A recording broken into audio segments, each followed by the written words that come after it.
Alors, vous qui avez vu la fin, elle bute Seligman, et Seligman essaye de la sauter. Et vous avez vu tout le film, donc vous savez exactement en quoi tout cela est surprenant. Et je pense que tout cela a énormément de sens, en fait. C'est pas une fin what the fuck ou une fin un peu étrange. Déjà, si vous regardez le schéma de construction des histoires depuis le début, chaque chapitre que raconte Joe se termine mal.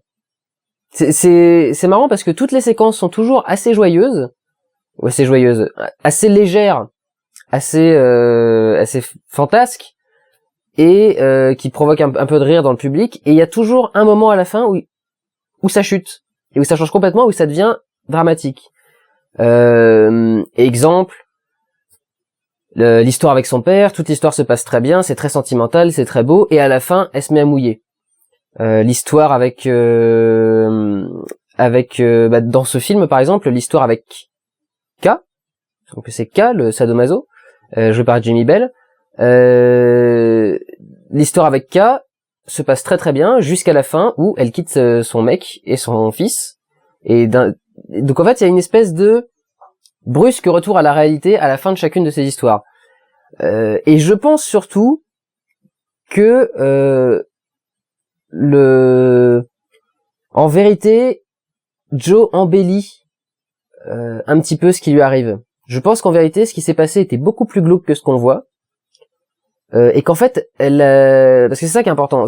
J'avais dit dans les vlogs, c'est un des films les plus narratifs de Lars von Trier, et il faut pas oublier que la narration, c'est celle de Joe, et qu'on n'a aucun moyen de savoir si ce qu'elle dit est véridique ou pas, parce que elle-même romantise, parce que c'est plutôt américain, romanticize, elle romance son histoire, elle la rend intéressante avec des liens, avec des choses de la vie de Seligman, elle regarde tout ce qu'il y a dans la pièce, d'ailleurs elle le dit dans le film, elle regarde tout ce qu'il y a dans la pièce, et à chaque fois ce qu'elle regarde dans la pièce lui inspire une histoire, elle lui inspire une façon de présenter son histoire, qui plairait à ce mec-là. Faut pas oublier que dans le premier film, elle nous montre qu'elle a une habitude, c'est que quand elle couche avec des mecs, elle termine en leur disant tu es le premier mec qui m'a donné un orgasme. Il faut pas oublier que c'est une manie, une de ses tares à Joe, c'est qu'elle fait toujours ce qu'elle peut pour plaire. En fait, elle essaye toujours de présenter les choses d'une façon qui va plaire aux gens, ou de faire sentir aux gens qu'ils ont été importants ou qu'ils ont changé quelque chose. Donc elle a une façon comme ça de raconter des choses qui en fait ne sont pas vraies, et je pense qu'en fait, si tout ce film était si léger, si intéressant, si drôle, bonjour Cléo, tu tombes bien, on parle de chat, tout ça est très drôle, très léger, et des scènes qui sont absolument comiques. Dans ce film-là, il y a la scène des blacks, mais la salle, elle en pouvait plus. Au bout d'un moment, les deux blacks qui s'engueulent en africain parce qu'il y en a un qui veut lui prendre le cul, l'autre qui veut lui prendre la chatte, c'était génial. Ce mec a quand même un humour mordant, une ironie qui est assez folle. C'est très bizarre de voir cette queue qui flotte comme ça d'un seul coup. Et en fait, finalement, est-ce qu'elle a pas adapté tout ça? Et est-ce que surtout tout ce qu'on a vu, c'était pas romancé d'une façon à être intéressant et prenant à entendre pour Seligman? Finalement, toutes ces histoires, d'ailleurs dans celle-ci, il y a beaucoup de choses figurées. Il y a tout le symbole de l'apparition qu'elle a eu quand elle était petite. Il y a aussi merde. Ah, ça me sort de la tête. Ça m'est revenu. Quand elle parle des façons qu'elle a de retrouver Jérôme à des moments de sa vie comme ça, qui paraissent complètement loufoques à ce mec-là, qui finalement ne sont peut-être pas vraiment des hasards. Peut-être qu'en vérité, elle a cherché à le retrouver, qu'elle a cherché un moyen de le rencontrer, ou qu'en tout cas elle les a pas rencontrés tel qu'elle le dit dans le film. Dans le premier film, elle dit qu'elle l'a retrouvé par hasard dans le parc où elle se promenait quand elle était petite. Ça se trouve pas du tout, ils se sont retrouvés ailleurs, mais c'était tellement plus beau et ça avait plus de, comme elle voulait faire plaisir à Seligman qui lui est passionné de littérature et qui aurait bien aimé ce genre de belle forme. C'est peut-être pour ça justement qu'elle a raconté ce genre d'histoire. Donc, je pense qu'en fait tout ce qu'on a vu dans le film n'est pas forcément vrai, et que la fin est un brusque retour à la réalité. Ça paraissait étrange que Lars von Trier soit d'un seul coup si positif. Que son film soit tellement sans jugement, sans méchanceté, sans haine, de la part de Seligman envers Joe, que c'était très très très étrange, il y avait quelque chose qui n'allait pas. Et c'est marrant parce que à chaque séquence, il pourrait se passer quelque chose de grave, quelque chose de mal. On est dans un Lars von Trier, on s'attend à ce qu'il se passe quelque chose de mal. Là, il y a toute une scène avec un gosse. En plus, il en joue. Il y a une scène avec donc Joe a eu un enfant. Pardon. Et il y a un moment où elle sort de chez elle pour aller retrouver K. Et le gosse arrive devant le balcon. Et on repasse au ralenti avec une image quasi noir et blanc et la musique du début de Antichrist. Et au début d'Antichrist, le gamin, il tombe du balcon. Et il meurt. Et c'est toute la base d'Antichrist. Donc là, en fait, on voit cette scène qui apparaît. Et quand la scène est apparue, je me suis dit, oh non. Il a trouvé un moyen de connecter les deux films déjà. Ou alors, la scène arrive, on se dit, bon bah ça y est, le gosse, il va glisser, il va tomber, il va mourir. Et non. Et ça paraît un peu trop simple pour du Lars von Trier. Il est pas impossible qu'en fait le gamin soit vraiment tombé, mais qu'elle ait occulté le fait qu'il soit tombé avec autre chose. Donc voilà, je pense que fallait pas prendre ce film tel quel, ce que le film nous montrait n'était pas forcément la réalité. Et en fait, le film n'est pas positif comme ça. Elle essaye de le présenter de façon positive, mais en fait, c'est la vraie vie. Et dans la vraie vie, ça se passe pas comme ça. La vraie vie, c'est de la merde. Et même ce gentil Seligman, ce gentil juif machin là qui ne croyait, enfin qui est pas croyant, qui ne la juge pas, qui ne porte aucun jugement moral sur son comportement. Et ben en fin de compte, il est comme n'importe quel mec. Et à partir du moment où il se dit tiens, il y a peut-être une possibilité de tremper ma queue, et ben j'y vais.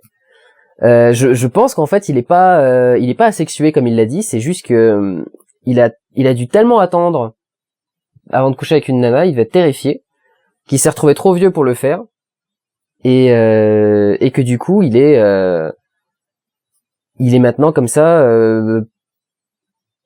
bloqué. En fait, il se dit à quelle femme accepterait qu'un homme de mon âge n'ait aucune connaissance du sexe et qu'il ne puisse rien se passer de particulièrement élaboré, et qu'en fait c'est plus par dépit que par choix ou par état d'être.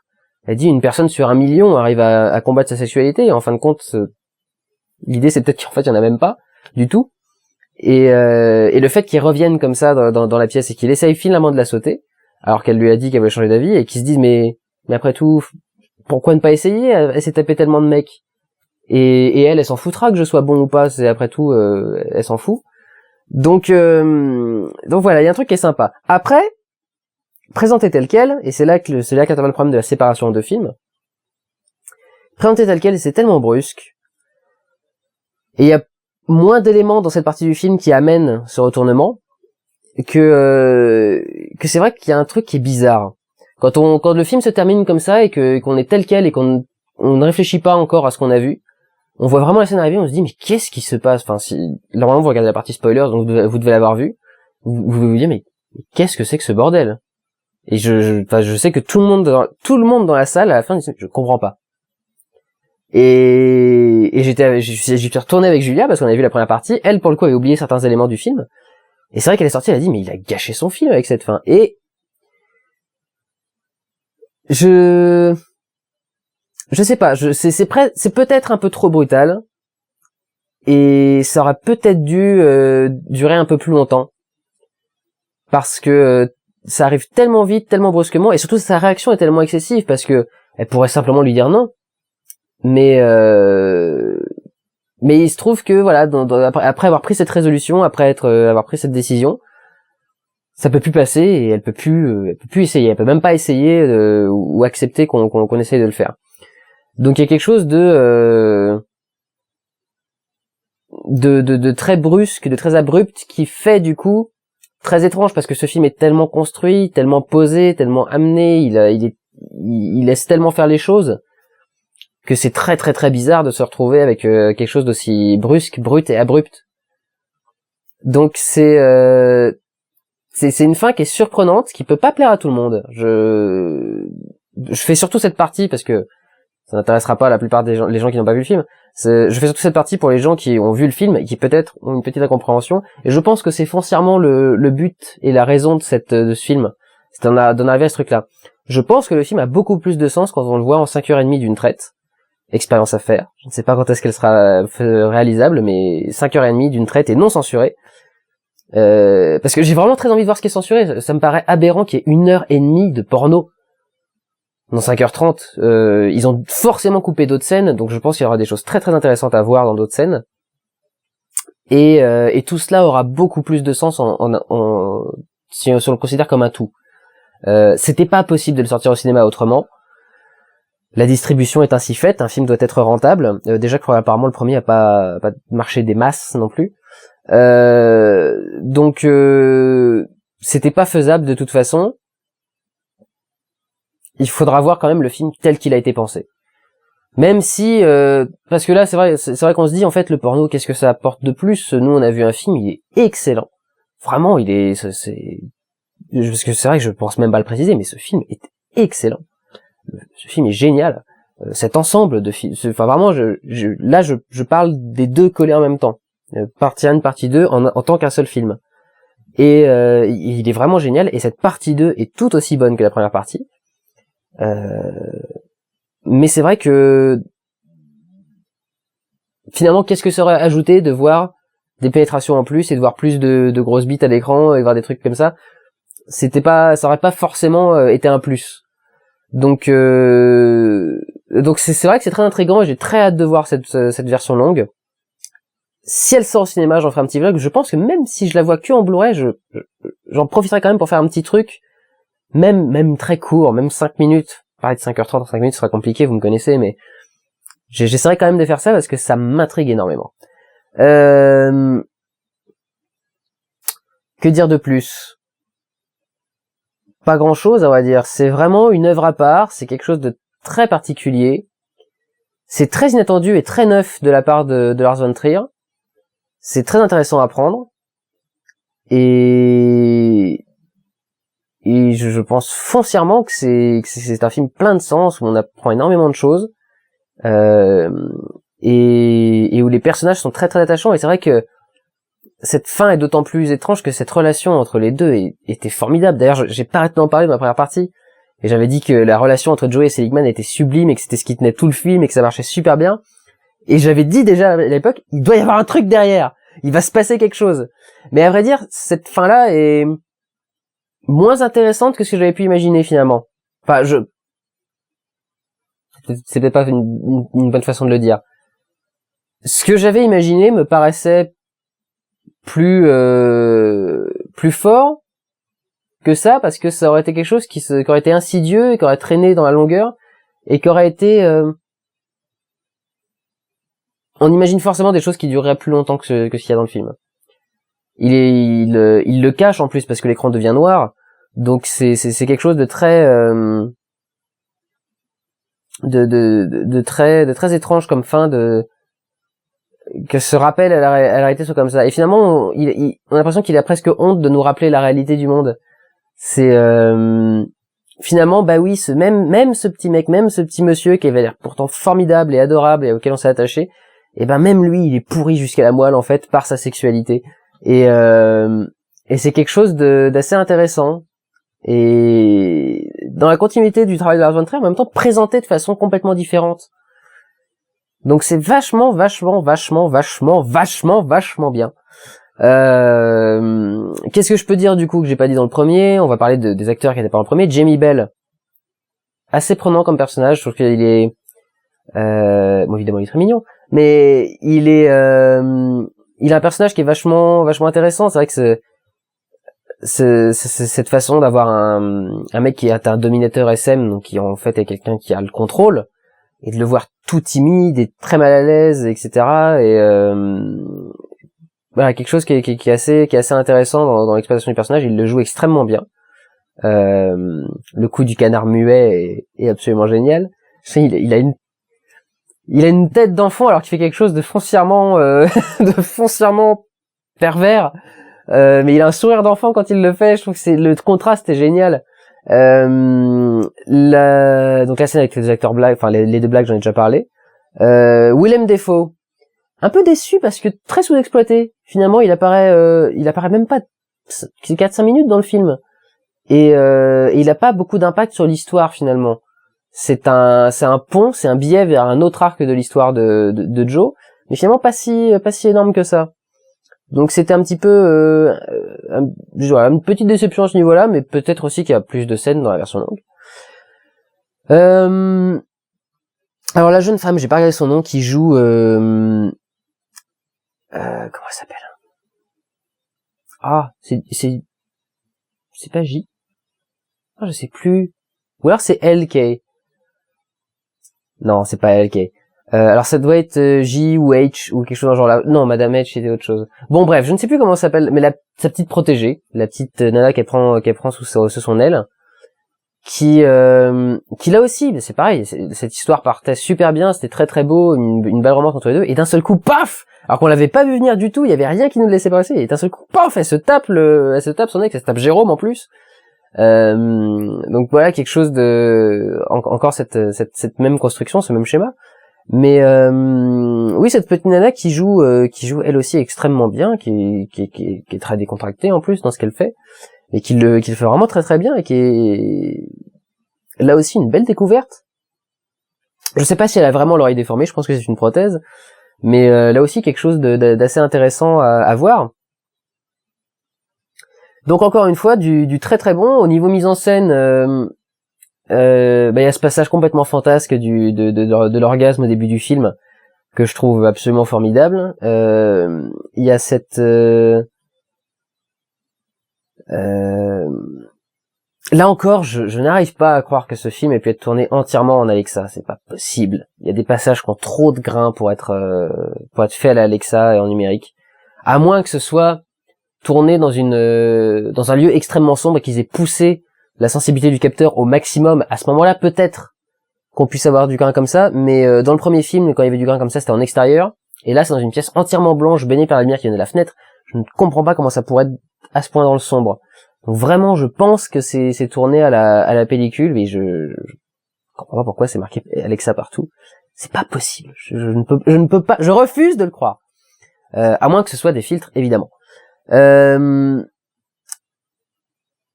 y a un truc marrant dans celui-ci, c'est qu'il y a beaucoup d'images d'archives illustratives. Alors il y en avait aussi dans le premier, mais je trouve que là il y en a dans des passages qui n'étaient pas nécessaires. Justement le passage de l'orgasme infantile, oh tiens, ça me pense à un autre acteur d'ailleurs. La scène d'orgasme infantile, il y a des plans d'illustration sur la nature qui sont manifestement tournés avec des vieilles caméras, des vieux trucs numériques avec du grain dégueulasse. Il y a des changements de format parce que ça passe en 16/9. Et j'arrive pas trop à comprendre, enfin, pourquoi dans cette scène-là, qui n'essaye de montrer rien de particulier, pourquoi mettre des images de nature filmées par des documentaires animaliers et des images d'archives. Pour les canards, je comprends, quand elle parle du Silent Duck, mais pour la nature, je vois pas. Ça me paraît un peu étrange. Mais il y a quelque chose de très intéressant dans cette alliance des médias et le fait de mettre les qualités brutes telles qu'elles sont. Vous savez, il montre plusieurs icônes religieuses à des moments d'illustrations religieuses, et elles sont en basse définition et zoomées dessus. Et je trouve il y a un truc sympa là-dedans dans la dureté de la mauvaise présentation en fait, qui rajoute quelque chose, je trouve, qui rajoute un impact et une force aux images qui est vachement intéressante. C'est vraiment ce qui est incroyable, c'est qu'il évolue à chaque film. Chaque film est plus beau, plus fort, plus intense que le précédent, avec des performances encore plus belles. Et ça continuellement. Et pourtant, ce qui est incroyable, c'est qu'à chaque fois, ils sont là, quoi. Ils sont au-dessus du cadre, ils sont au-dessus des limites. Et pourtant, à chaque fois, ils continuent à aller plus haut. Donc, tu sais pas où est-ce qu'il va aller à la fin. C'est vraiment un auteur qui est fascinant, Lars von Trier. Et voilà, ce film le confirme encore une fois. Je peux pas en dire grand chose, en plus c'est une critique bizarre, c'est presque plus une analyse de film que de vraiment vous faire une critique. Je pense qu'il y a beaucoup de gens qui, vraiment la raison pour laquelle, c'est que je pense qu'il y a beaucoup de gens qui, comme Julia, sont perdus à la sortie du film. Et j'essaie de faire ça pour vous guider. Pour vous dire, non, essayez de vous remémorer des trucs, vous verrez, tout ça, ça a un sens. C'est pas si n'importe quoi et what the fuck qu'on peut le croire. Je repensais du coup à un autre acteur très rapidement, c'est le personnage du pédophile. Qui, alors si je me souviens bien, il joue le contremaître dans Dancer in the Dark. le contremaître de Selma dans Dungeons and Dragons qui tient la boîte, le truc de métal là où elle travaille. Il me semble bien que c'est lui. Normalement c'est lui. Et là aussi un rôle assez énorme. Enfin on regarde ça, on se dit mais de toute façon c'est vrai que jouer des pédophiles déjà au cinéma c'est quelque chose de très compliqué. Mais quand en plus ils sont